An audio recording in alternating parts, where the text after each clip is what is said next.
Hi all, അസ്സലാമു അലൈക്കും. Welcome back to Silnas kitchen. ഇന്നത്തെ റെസിപ്പി നല്ലൊരു വെറൈറ്റി ടേസ്റ്റി ആയിട്ടുള്ള ഒരു അടിപൊളി ഈവനിങ് സ്നാക്സിന്റെ റെസിപ്പിയാണ്. ഭയങ്കര സിമ്പിൾ ആണ് ഇത് തയ്യാറാക്കാനായിട്ട്. എത്ര കഴിച്ചാലും മടുക്കുകയില്ല, അത്രയും ടേസ്റ്റി ആയിട്ടുള്ള ഒരു അടിപൊളി വെറൈറ്റി റെസിപ്പിയാണ്. അപ്പോൾ ഇതെങ്ങനെയാണ് തയ്യാറാക്കുന്നതെന്ന് അറിയാനായിട്ട് വീഡിയോ സ്കിപ്പ് ചെയ്യാതെ മുഴുവനായിട്ടൊന്ന് കണ്ടു നോക്കണേ. ഇനി നമുക്ക് റെസിപ്പിയിലോട്ട് കടക്കാം. അപ്പോൾ ഇതിനായിട്ട് ഞാൻ ആദ്യം തന്നെ സ്റ്റൗവിലേക്ക് ഒരു പാൻ വെച്ച് കൊടുത്തിട്ടുണ്ട്. ഫ്ലെയിം ഓൺ ആക്കിയതിന് ശേഷം ഇതിലേക്ക് ഒരു അര കപ്പ് അളവിൽ 1 കപ്പ് പഞ്ചസാര ഇട്ട് കൊടുക്കാം. ഇനി ഇതിലേക്ക് 250 ml കപ്പിന്റെ അളവിൽ 1 കപ്പ് വെള്ളം ഒഴിച്ചു കൊടുക്കാം. ഇനി ഇതിലേക്ക് നല്ലൊരു മണത്തിന് വേണ്ടിയിട്ട് ഒരു 3 ഏലക്ക തല്ലിയതും കൂടെ ഇട്ട് കൊടുക്കുന്നുണ്ട്. ഹൈ ഫ്ലെയിമിൽ തന്നെ വെച്ചിരിക്കണം. ഈ വെള്ളത്തിൽ പഞ്ചസാര നന്നായിട്ടൊന്ന് ഉരുകി വന്നതിന് ശേഷം ഒരു 3 മിനിറ്റ് നേരം ഇത് നല്ലപോലെ ഒന്ന് തിളപ്പിച്ചെടുക്കാം. ഒരു നൂൽ പരുവൊന്നും ആവണ്ട, കുറച്ചൊന്ന് കട്ടിയായിട്ട് കിട്ടിയാൽ മതി. ഇപ്പോൾ ഒരു 2 മിനിറ്റ് നേരം ഇതുപോലെ നന്നായിട്ട് തിളയ്ക്കാൻ വേണ്ടി വെയിറ്റ് ചെയ്തിട്ടുണ്ട്. ഇനി നമുക്കിതിൻ്റെ ഫ്ലെയിം ഓഫ് ചെയ്ത് കൊടുക്കാം. നമ്മൾ ഉണ്ടാക്കിയെടുക്കുന്ന പലഹാരത്തിൻ്റെ ആ ഒരു മാവ് സെറ്റാക്കണം എന്നുണ്ടെങ്കിൽ പഞ്ചസാരയും വെള്ളമായിട്ട് കുറച്ച് കട്ടിയായിട്ടുള്ള ആ ഒരു പരുവത്തിലായി കിട്ടിയാലാണ് കറക്റ്റ് ആയിട്ടുള്ള ആ ഒരു പരുവം കിട്ടുന്നത്. ഇതിൻ്റെ ഫ്ലെയിം ഓഫ് ചെയ്ത് കൊടുത്തതിന് ശേഷം ഇത് വേറൊരു പാത്രത്തിലേക്ക് മാറ്റുന്നുണ്ട്. എന്നിട്ട് ഇതേ പാൻ തന്നെ വീണ്ടും വെച്ച് കൊടുക്കാം. വീണ്ടും ഫ്ലെയിം ഓൺ ആക്കിയതിന് ശേഷം ലോ ഫ്ലെയിമിൽ ഇട്ട് കൊടുത്തിട്ട് നെയ്യാണ് ഒഴിച്ചു കൊടുക്കുന്നത്. ഇനി ഇതിലേക്ക് ഒരു 250 ml കപ്പിന്റെ അളവിൽ 1 കപ്പ് ചെറിയ സേമിയ ഇട്ട് കൊടുക്കാം. ഈ ഒരു നെയ്യിൽ നല്ലപോലെ ഇതൊന്ന് റോസ്റ്റ് ചെയ്തെടുക്കാം. ഒരു മീഡിയം ടു ലോ ഫ്ലെയിമിൽ മാറി തിരിഞ്ഞും ഇട്ട് കൊടുത്തുകൊണ്ട് കൈവിടാതെ നന്നായിട്ട് ഇളക്കി കൊടുത്തുകൊണ്ടേ ഇരിക്കാം. ഇതിന്റെ കളറൊക്കെ മാറി ഇതുപോലെ ഒന്ന് റോസ്റ്റ് ആയി വരുന്ന സമയത്ത് ഇനി ഇതിലേക്ക് 250 ml കപ്പിന്റെ അളവിൽ 3/4 കപ്പ് ചിരകിയ തേങ്ങ ഇട്ട് കൊടുക്കാം. ഇതുകൂടി ഇട്ട് കൊടുത്തതിന് ശേഷം ഒന്നുകൂടി ഈ തേങ്ങയൊക്കെ നന്നായിട്ട് നെയ്യിലൊന്ന് ചൂടായി വരുന്ന വരേക്കും നല്ലൊരു മണമൊക്കെ വരുന്ന വരേക്കും നമുക്കിതൊന്ന് ഇളക്കി കൊടുത്തുകൊണ്ടിരിക്കണം. ഇനി നമുക്കിതിന്റെ ഫ്ലെയിം കൂട്ടി വെക്കേണ്ട. തേങ്ങ ഇട്ട് കൊടുക്കുമ്പോൾ പെട്ടെന്ന് കരിഞ്ഞു പോകാൻ സാധ്യതയുണ്ട്. അതുകൊണ്ട് തന്നെ നമുക്ക് ലോ ഫ്ലെയിമിൽ ഇട്ട് കൊടുത്തിട്ട് ഇത് നന്നായിട്ടൊന്ന് ഇളക്കി കൊടുത്തിട്ട് ഇതിൽ നിന്ന് തേങ്ങ ചൂടായി വരുന്നതിന്റെ ആ ഒരു നല്ല മണം വരുന്ന സമയത്ത് നമുക്കിതിന്റെ ഫ്ലെയിം ഓഫ് ചെയ്ത് കൊടുക്കാം. ഇനി അടുത്തതായിട്ട് ഒരു മിക്സിയുടെ ജാർ എടുത്തിട്ടുണ്ട്. ഇതിലേക്ക് 250 ml കപ്പിന്റെ അളവിൽ 1 കപ്പ് പൊട്ടുകടലയാണ് എടുത്തിട്ടുള്ളത്.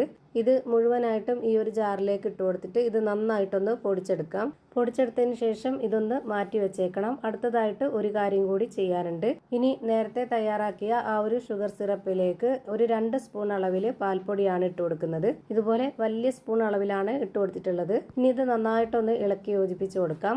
ഇതുപോലെ ഒരു വിസ്ക് വെച്ചിട്ട് നല്ലപോലെ ഇളക്കി കൊടുത്തതിന് ശേഷം ഇനി ഇതിലേക്ക് നേരത്തെ പൊടിച്ചു വെച്ചിട്ടുള്ള ആ ഒരു പൊട്ടുകടലയുടെ പൊടി ഇട്ട് കൊടുക്കാം.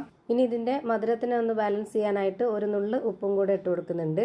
വീണ്ടും ഒരു വിസ്ക് വെച്ചിട്ട് ഇത് നന്നായിട്ടൊന്ന് ഇളക്കി എടുക്കുന്നുണ്ട്. ഇതുപോലെ നന്നായി ഇളക്കി കൊടുത്തതിന് ശേഷം ഇനി നമുക്ക് ഇതിലേക്ക് ഇട്ട് കൊടുക്കേണ്ടത് നേരത്തെ വറുത്ത് മാറ്റി വെച്ചിരുന്ന ആ ഒരു സേമിയയും തേങ്ങയുമാണ്. ഇത് മുഴുവനായിട്ടും ഇതിലേക്ക് ഇട്ട് കൊടുക്കുന്നില്ല, കുറച്ച് ഞാൻ മാറ്റി വെക്കുന്നുണ്ട്.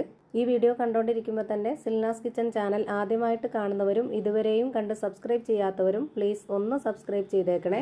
ഒപ്പം തന്നെ ഈ വീഡിയോസ് നിങ്ങൾക്ക് ഇഷ്ടപ്പെടുകയാണെങ്കിൽ ഒരു ലൈക്ക് ചെയ്ത് ഷെയർ ചെയ്ത് സപ്പോർട്ട് ചെയ്യാനും മറക്കരുത്. ഈ ഒരു സേമിയയും തേങ്ങയും ഇട്ട് കൊടുത്തതിന് ശേഷം ഇത് നന്നായിട്ടൊന്ന് ഇളക്കി കൊടുക്കുന്നുണ്ട്. ഇനി അടുത്തതായിട്ട് ഇതിലേക്ക് ഇട്ട് കൊടുക്കേണ്ടത് ഗോതമ്പ് പൊടിയാണ്. ഇതുപോലൊരു സ്പൂണിൽ 2.5 സ്പൂൺ ഗോതമ്പ് പൊടിയാണ് ഇട്ട് കൊടുക്കുന്നത്. ഓരോ സ്പൂണിലും പൊടി എടുക്കുമ്പോൾ ഇതുപോലെ നിറച്ച് വേണം എടുക്കാനായിട്ട്, എന്നാലാണ് കറക്റ്റ് പരുവത്തിന് കിട്ടുന്നത്. ഗോതമ്പ് പൊടിക്ക് പകരം മൈദാമാവ് മതി എന്നുള്ളവർക്ക് അത് ഇട്ട് കൊടുക്കാം, കുഴപ്പമൊന്നുമില്ല. ഇനി ഇതിന്റെ പരുവം എങ്ങനെയാണെന്നുള്ളത് ഇതുപോലൊരു സ്പൂൺ കൊണ്ട് കോരി കാണിച്ചു തരാം. നമ്മുടെ ഈ ഒരു മാവ് ഇതുപോലെ കുറച്ച് കട്ടിയായിട്ട് വേണം റെഡിയാക്കി എടുക്കേണ്ടത്, എന്നാലാണ് നമ്മൾ ഉദ്ദേശിച്ച പരുവത്തിൽ റെഡിയാക്കി എടുക്കാൻ പറ്റുള്ളൂ. ഇനി ഇത് നമുക്ക് വാഴയിലയിലാണ് ആവിയിൽ വേവിച്ചെടുക്കേണ്ടത്. അതിനായിട്ട് ഞാനിവിടെ ഇഡ്ഡലി തട്ട് എടുത്തിട്ട് അതിലേക്ക് ഇതുപോലെ പീസ് ആക്കിയിട്ട് വാഴയില വെച്ച് കൊടുത്തിട്ടുണ്ട്.